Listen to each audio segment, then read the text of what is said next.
Por aquello de la distancia y el tiempo que se tarda en recorrer, nos incorporamos a la comunicación esta. Muchas gracias por acudir. Ya hoy, con más tranquilidad y asimilando las noticias, queremos comentar la noticia de la semana, no sé si de la legislatura, desde luego del mes también, que es la publicación final de la declaración de impacto ambiental negativa para la refinería Balboa. Nosotros creemos que es una noticia muy importante, pero que supone el triunfo de la sensatez y del sentido común.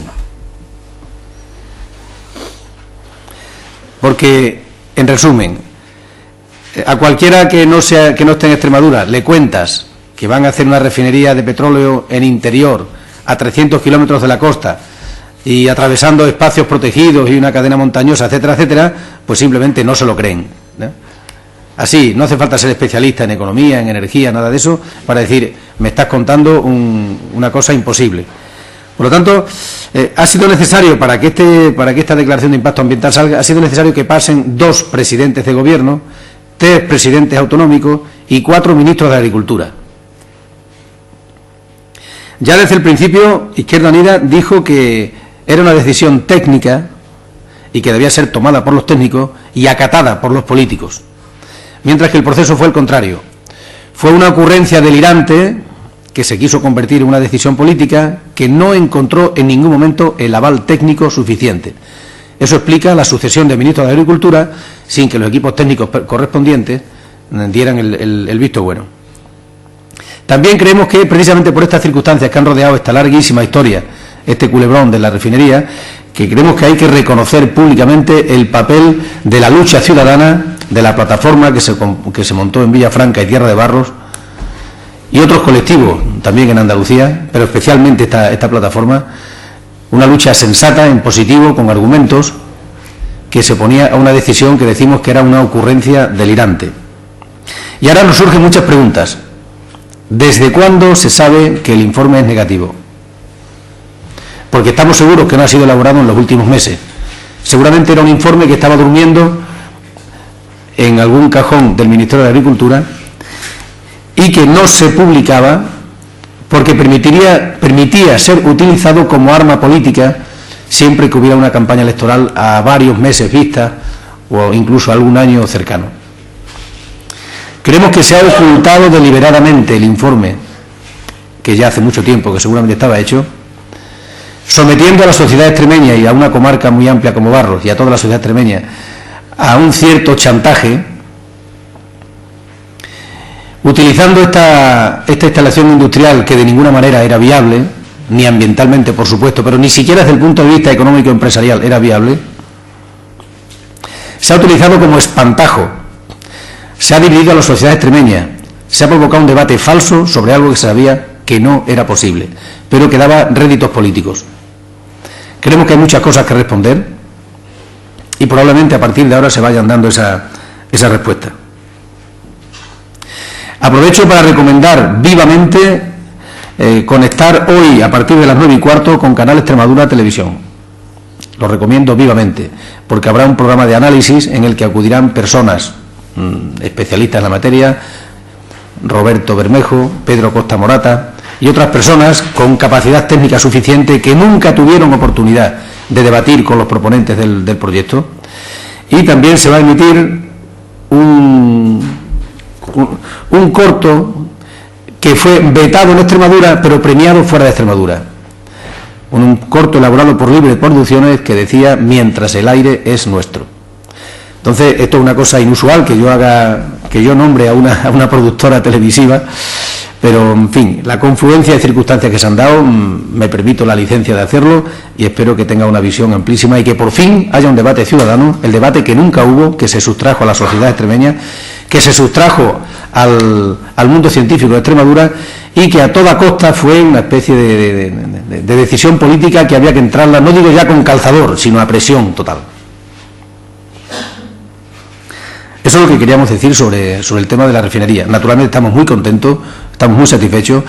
Felicitamos a todos los ecologistas y a todos los agricultores de Extremadura y nos felicitamos por habernos mantenido durante muchísimo tiempo en esa posición, soportando el desgaste y la presión de ciertos sectores que creo que sinceramente que estaban engañados, manipulados, que nos acusaban de estar en contra del progreso, de no querer el empleo para Extremadura, de etcétera, etcétera, ¿no? Entonces, naturalmente, como al final las cosas se ponen en su sitio, obviamente estamos muy satisfechos. Eso sobre el tema de la refinería.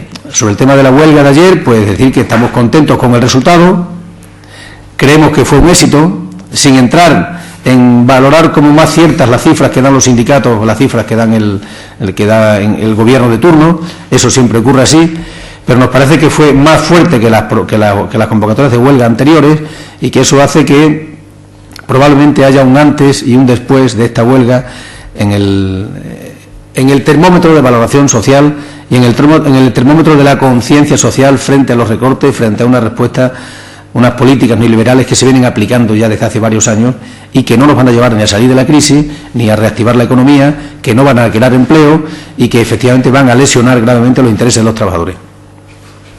Eso es la valoración de la huelga en la que participamos activamente. Y luego sobre el pleno, ese pleno un tanto subgénero, un pleno kafkiano que se celebró ayer, nosotros creemos que ese pleno no debió celebrarse, con reglamento y sin reglamento.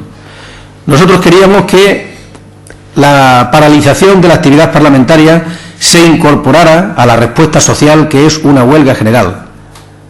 Creemos que es muy diferente una huelga sectorial de cualquier sector, de sanidad, enseñanza, cualquier rama de la producción, de una huelga general, una respuesta social que se da a unas políticas globales que se están llevando a cabo. Y nosotros queríamos alterar la normalidad parlamentaria y por eso dijimos hace mucho tiempo, y lo comunicamos por escrito al presidente de la mesa, que los diputados de Izquierda Unida no iban a acudir ese día al pleno y que el pleno no tenía por qué aplazarse, porque aplazar el pleno para evitar la huelga es como si en una empresa le dan el día de descanso a los trabajadores precisamente el día de la huelga. Por lo tanto, no.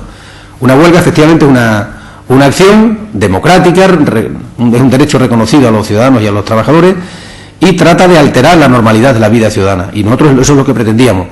Y bueno, con más o menos discusiones reglamentarias y jurídicas, pues lo hicieron.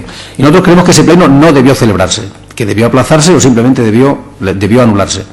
Y luego esta pelea que hay entre el PSOE y el PP es el fruto de un reglamento absurdo, de los cuales esos dos grupos son los padres, un reglamento que se hizo en época de mayoría absoluta, pensando que iba a ser siempre así, o sin pensar que podía haber grupos pequeños en la Cámara, y con el reglamento en la mano, efectivamente, ese pleno pudo aplazarse y el presidente tuvo la capacidad de anularlo.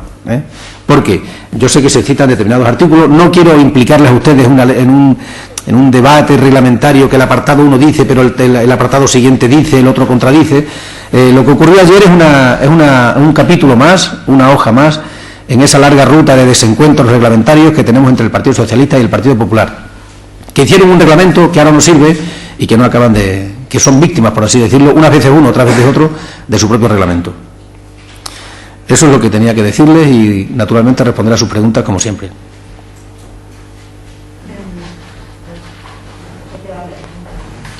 Independientemente de que no queráis entrar en valorar lo que dice el reglamento, a mí me gustaría saber si consideráis que se ha usado un poco como puerta atrás para que se celebrara ese pleno. Quiero decir, ¿vosotros creéis que al no haber quórum no se podía celebrar el pleno?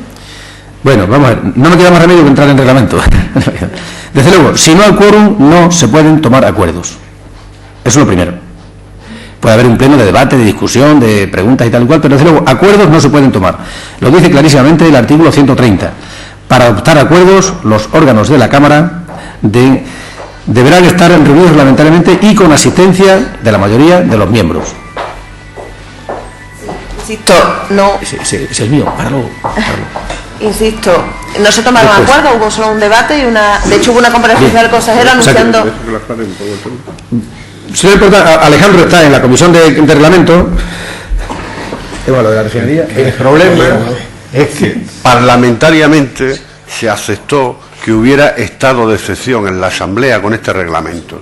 El artículo 132 del reglamento es contrario al 131 y al 130. El 130 y el 131 hablan de la necesidad de la existencia de quórum, que se puede solicitar siempre que se compruebe el quórum para celebrar cualquier órgano de la Cámara, pero el 132 elimina a la mesa y le da toda la potestad al presidente. Por lo tanto, sin ni siquiera consultar la mesa, el presidente en el artículo 132 puede convocar lo que considere oportuno cuando cree que hay obstaculización por parte de los diputados a la actividad parlamentaria, que era lo que nosotros pretendíamos, evidentemente. El artículo 132, es uno de los que Izquierda Unida ha planteado en la ponencia y en la Comisión de Trabajo de Reglamento, que hay que eliminarlo, porque no tiene sentido eliminar la potestad que tiene una mesa del Parlamento. Claro, eso no tiene sentido en un Parlamento. Bueno, pues esto es lo que está en el reglamento y el presidente, lógicamente, decretó el estado de excepción, por decirlo de alguna manera, que entendamos que el estado de excepción es eliminar los derechos que tenemos. Pues lo eliminó agarrándose al reglamento. Sí, y respecto a lo que dice el PSOE de que el artículo 60 dice que si los secretarios no están en la mesa no se puede dar fe ni se puede desarrollar el pleno, ¿eso es así? ¿No es así? Sí. Mira, leo el artículo 130. El artículo 130 es el quórum, el artículo 131 es comprobación del quórum, a petición de un portavoz, un grupo, tal, suspensión durante un tiempo máximo de 2 horas y tal. El artículo 132 dice: cuando indicios suficientes permitan considerar que la ausencia de diputado tiende a obstruir una decisión concreta o las normales actividades de la Cámara, que es lo que nosotros pretendíamos, evidentemente, la presidencia, y no pone oída la mesa, sino la presidencia, advertirá a los portavoces correspondientes y si se repiten las ausencias, el presidente podrá abrir la sesión con los diputados presentes. Esto es un estado de excepción. Así de claro, y el presidente hizo uso de ese derecho, bajo nuestro punto de vista parlamentaria y políticamente no es de recibo que se haga, pero es mucho menos de recibo que figure en un reglamento de la Cámara este artículo. Es mucho menos de recibo, claro, por eso el reglamento está tan necesario de la reforma que estamos planteando, ¿verdad? Como ha dicho Pedro, ¿no?, que estamos intentando modificar no solamente ese artículo, sino muchísimos más artículos que están caprichosamente puestos por una mayoría absoluta con la connivencia del Partido Popular en la legislatura pasada. Pero se puede celebrar si claro, los dos secretarios tampoco. lo dice aquí, nada, la ¿no? presidencia. Ya está. No está la mesa, ya no está la mesa, es la presidencia quien tiene la potestad. Estado de excepción. Aunque obviamente, Ana, con permiso, va a ser un pleno un tanto sui generis, porque va a ser un pleno en el que no se pueden tomar acuerdos. Así que estamos absolutamente en contra de que se celebrara. Si has dicho una cosa importante, sí, que comentabas antes, dice, creemos que el gobierno de Zapatero ocultó deliberadamente el expediente porque se sabía desde hace mucho tiempo que ese expediente era negativo. ¿Me podrías hacer una reflexión sobre esta afirmación? Es que la has dicho en un momento, pero no has profundizado. Es decir, creo, es una especie de cautela, tengo la impresión, todo indica que, parece ser que desde la ministra Cristina Narbona, que pagó un alto precio por no ser, digamos, muy favorable ni dar el visto bueno a ese proyecto, parece que desde entonces ya se sabe que ese proyecto no es viable. Pero, digo, tengo que decir, quizás me veo obligado a matizar, parece ser, todo indica que. ¿Ve? Y de hecho, yo siempre he dicho que los eventuales de los ministerios son los ministros, los fijos son el personal técnico. Y más de un eventual le pidieron a los fijos, oye, acelerar esto. Y la respuesta era, eso es imposible. Entonces, si me permiten que yo ponga también un ejemplo un poco bárbaro, yo de vez en cuando sueño con que Badajoz tenga puerto fluvial como Sevilla.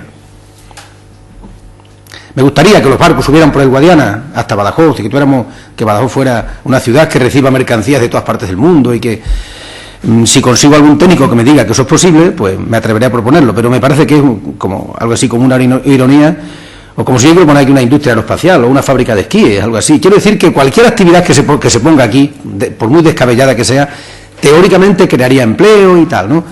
Pero, miren, yo estaba trabajando en Lisboa cuando empezó el proceso. Y les dije a mis compañeros de Lisboa que había profesores de toda España, en el Instituto Español de Lisboa. Esto viene en el ámbito de la anécdota personal. Había profesores catalanes, asturianos, en fin.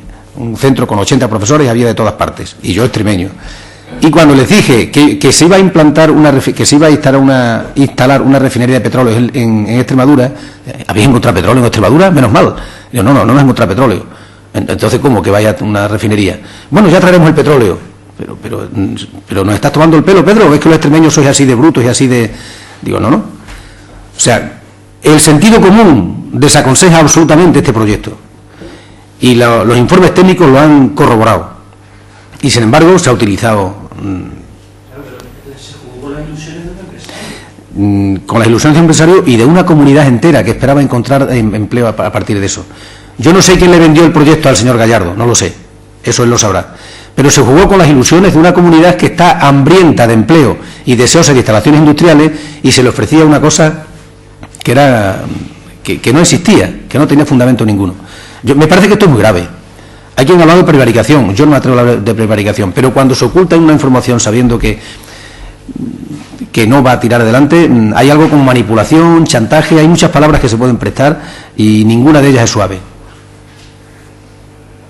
Es como si yo le escribo a mis hijos una carta a los Reyes Magos llena de regalos, y cuando llega el día 6 de enero no reciben nada, y yo le echo la culpa a los Reyes Magos. Me parecería una hipocresía de una extrema, ¿no? En fin, no encuentro ejemplos que celebre, pero yo me ciño a la palabra de ocultación y chantaje también, me atrevo a decirlo, no la retiro.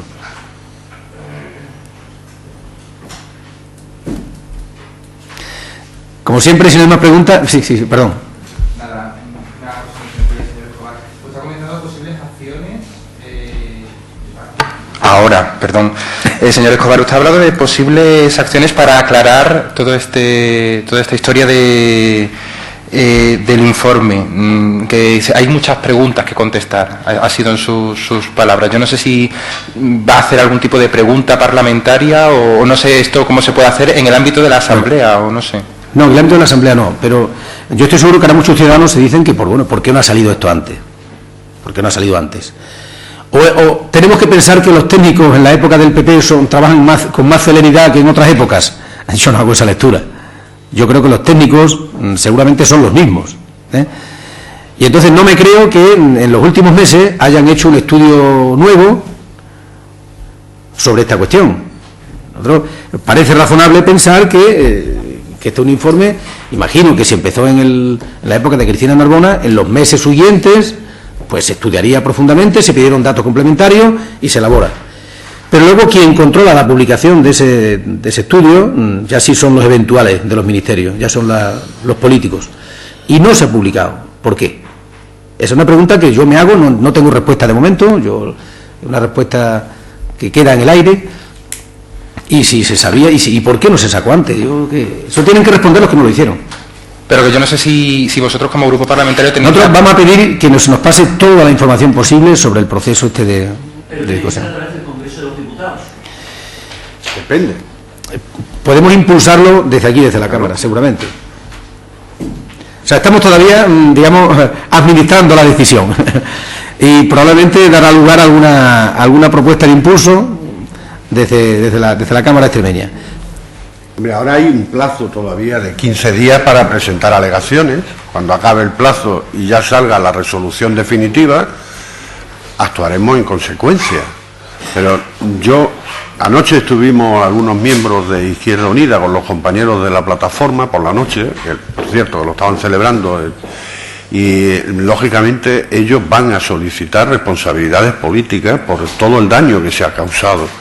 Y ellos decían, yo me imagino que lo dirán, son ellos los protagonistas del tema y deben de ser ellos los protagonistas, me imagino que esta noche lo dirán en el programa, que la resolución viene a afianzar puestos de trabajo que se iban a destruir más que aquellos que se decían que se iban a crear. Y Roberto Bermejo, el catedrático del País Vasco que viene, a ver si llega, porque tenía ciertos problemas, tiene un estudio de que la destrucción de los puestos de trabajo con la implantación de este proyecto sería superior a la creación del empleo. O sea, y es un catedrático de economía aplicada del País Vasco, o sea, que no es tiene suficientes estudios, ¿no? Y Pedro Costa también, ¿no? Bueno, no queríamos provocar una desbandada, pero en cualquier caso, muchas gracias. Intentamos, ya lo sé, Intentamos acabar esto. Mañana a las 11 es la rueda de prensa en la Casa de la Cultura. Mañana a las 11. Nos van a dar un comunicado. Sí. Nosotros vamos a celebrar con vino. Con vino extremeño.